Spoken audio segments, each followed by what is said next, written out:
Ele está no meio de nós. Proclamação do Evangelho de Jesus Cristo segundo Marcos. Glória a vós, Senhor. Naquele tempo, vieram ter com Jesus alguns saduceus, os quais afirmam que não existe ressurreição, e lhe propuseram este caso: Mestre, Moisés deu-nos esta prescrição: se morrer o irmão de alguém e deixar a esposa sem filhos, o irmão desse homem deve casar-se com a viúva, a fim de garantir a descendência de seu irmão. Ora, havia 7 irmãos. O mais velho casou-se e morreu sem deixar descendência. O segundo casou-se com a viúva e morreu sem deixar descendência. E a mesma coisa aconteceu com o terceiro. E nenhum dos 7 deixou descendência. Por último, morreu também a mulher. Na ressurreição, quando eles ressuscitarem, de quem será ela, mulher? Porque os 7 se casaram com ela. Aí Jesus respondeu: acaso vós não estáis enganados por não conhecerdes as Escrituras, nem o poder de Deus? Com efeito, quando os mortos ressuscitarem, os homens e as mulheres não se casarão, pois serão como os anjos do céu.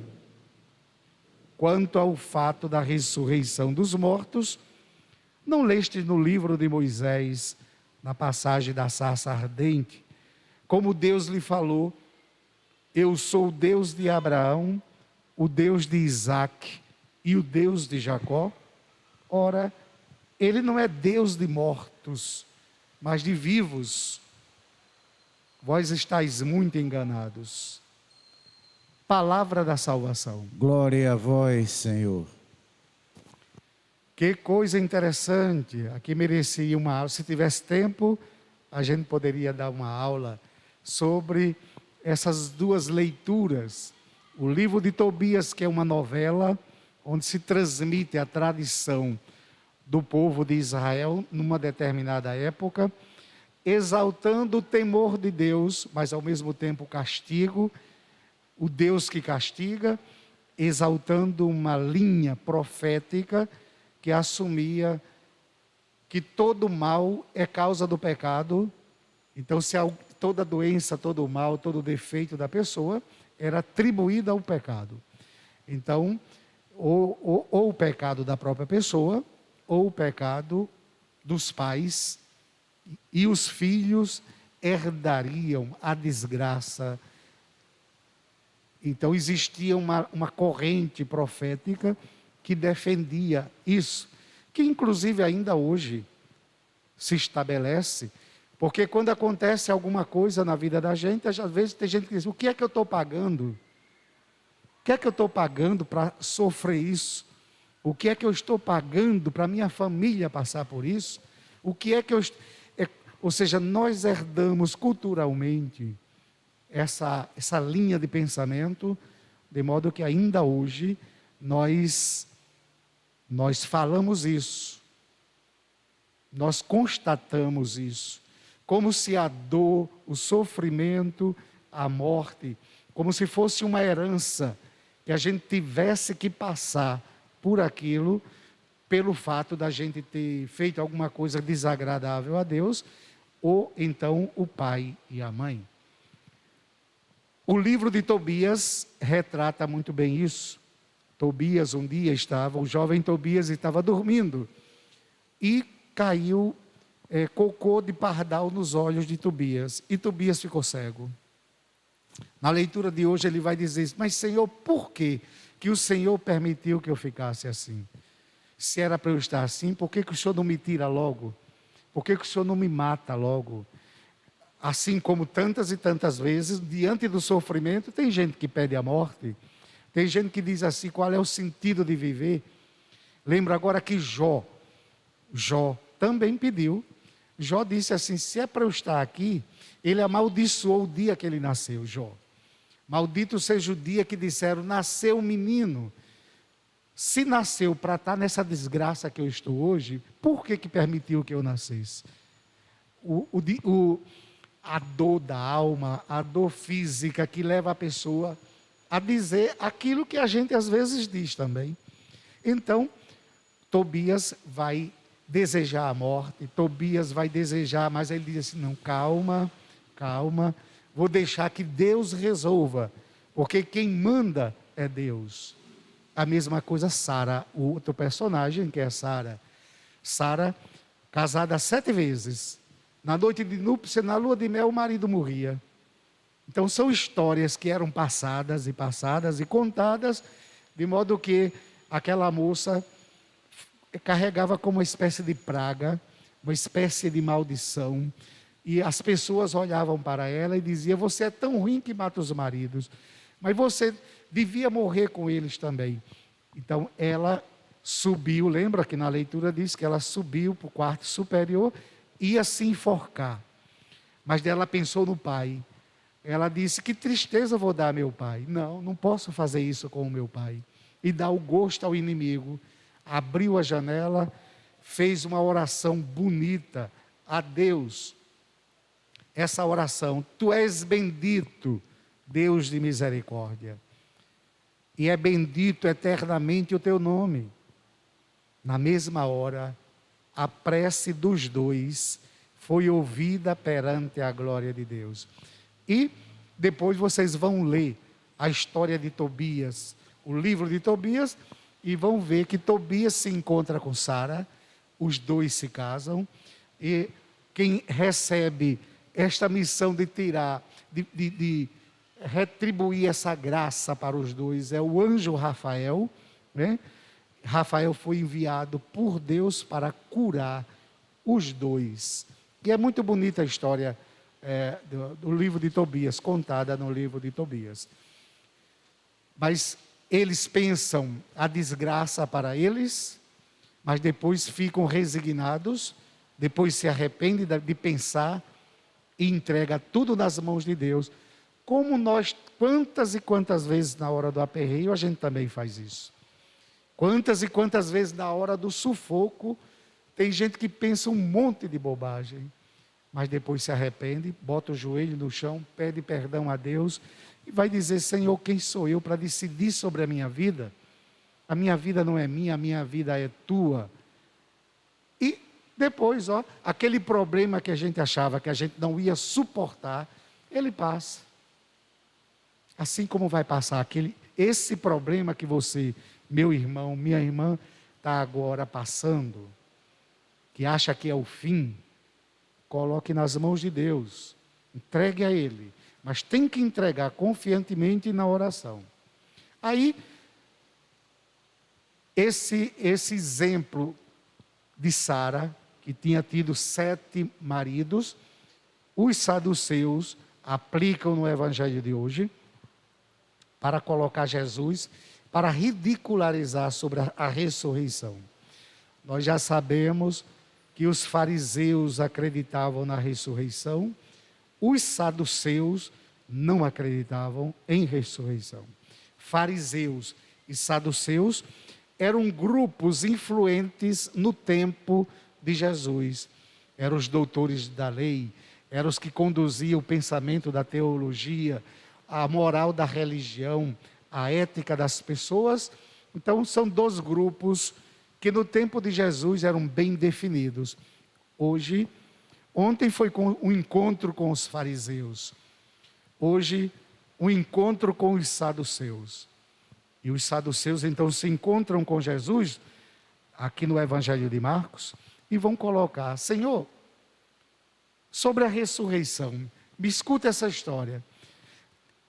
Na lei de Moisés existe a chamada lei do levirato, que permite que se o irmão se casou e morreu e não deixou descendência, não deixou filhos, o irmão mais velho pode se casar com a viúva para poder dar descendência, para não interromper a linhagem, a descendência. Isso faz parte da lei de Moisés. Mas eles contam aqui que a mulher então teve 7 maridos. Me diga uma coisa, se tem ressurreição. Na ressurreição dos mortos, ela vai ser mulher de quem? Jesus olha para eles e vai dizer: acaso não estáis enganados por não conhecerdes as Escrituras, nem o poder de Deus? Com efeito, quando os mortos ressuscitarem, os homens e as mulheres não se casarão, pois serão como os anjos do céu. Logo não vai ter marido e mulher, vão ser como anjos, são como os anjos do céu. Quanto ao fato da ressurreição dos mortos, ele vai apresentar o caso quando Deus se revela a Moisés em Êxodo capítulo 3, ele vai dizer: eu sou o Deus de Abraão, de Isaque e de Jacó.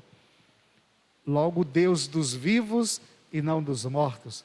Muito embora Abraão, Isaque e Jacó já não estivessem mais na terra, mas Deus diz assim: eu sou o Deus de Abraão, de Isaque e de Jacó. Ora, ele não é Deus dos mortos, mas dos vivos. Vocês estão muito enganados. Jesus então dá o recado bem direitinho. Pois bem, nós cremos na ressurreição, nós cremos na vida eterna, nesse retorno à casa paterna, e se nós cremos é porque o próprio Jesus que veio de lá nos revelou isso. Nos revelou. Então, com essa fé firme na ressurreição, também na realização das promessas de Deus na vida da gente, é que nós vamos enfrentar todas as dificuldades do nosso dia a dia. Os nossos medos, as nossas angústias, e em oração a gente vai dizer tudo a nosso Senhor. Vai entregar tudo a Ele. Porque para Deus nada é impossível. Para Deus nada é impossível. E o nosso Deus é o Deus dos vivos e não dos mortos. Ora, quando nós ressuscitamos, nós temos vida eterna. Nós temos a eternidade como herança. E é tudo o que nós queremos. Pois então, meus irmãos e minhas irmãs, entreguemos ao nosso Senhor aqueles problemas e aqueles pensamentos ruins que às vezes vêm, como os pensamentos vieram na cabeça de Tobias e de Sara. Vamos entregar em oração a nosso Senhor, para que Ele afugente esses pensamentos ruins da vida da gente. Pensamento de morte, pensamento de suicídio, pensamento de tantas coisas que às vezes a natureza nos impõe. Entreguemos a nosso Senhor. Façamos como Tobias e Sara, que caíram de joelho, rezaram, bendisseram a Deus, chamaram Deus de bendito e entregaram a Ele os seus problemas. E Deus veio em socorro dele, como já veio tantas vezes em socorro da gente. Deus vem em nosso socorro todos os dias. E milagres acontecem todos os dias. O problema é que às vezes a gente está focado num milagre só. Que aconteça só aquilo, que a gente esquece as outras coisas que vêm acontecendo constantemente na família da gente e na vida da gente. Preste atenção à maneira como Deus se relaciona com a gente e a maneira como a gente se relaciona com Deus. E agora, sabendo que Deus está presente no nosso meio e por isso nós estamos celebrando, vamos ficar todos de pé. Elevemos com muita fé e muita confiança ao Deus que tudo pode, elevemos a Ele as nossas preces comunitárias.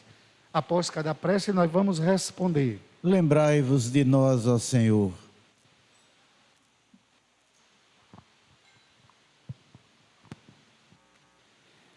Pela Igreja, esposa de Cristo, para que seja lugar de acolhida para todos os aflitos e angustiados, rezemos. Lembrai-vos de nós, ó Senhor. Pelos que em nosso país têm a função de legislar para que criem leis sempre mais voltadas ao desenvolvimento humano e social, rezemos. Lembrai-vos de nós, ó Senhor. Por todas as pessoas que já não encontram sentido na vida, para que se voltem para Deus e recuperem a alegria de viver, rezemos. Lembrai-vos de nós, ó Senhor. Por nossa comunidade, para que seja neste mundo manifestação da vida que há de vir, rezemos. Lembrai-vos de nós, ó Senhor. Tudo isso nós vos pedimos, ó Pai, por Jesus Cristo, vosso Filho, na unidade do Espírito Santo. Amém. Amém. E agora façamos o ofertório. Entreguemos a nossa vida, as nossas angústias, as nossas esperanças a nosso Senhor aqui no nosso altar. Também você que está em casa já sabe que pode fazer a sua oferta também através dos dados bancários que estão aí na sua tela. Cantemos juntos o cântico do ofertório.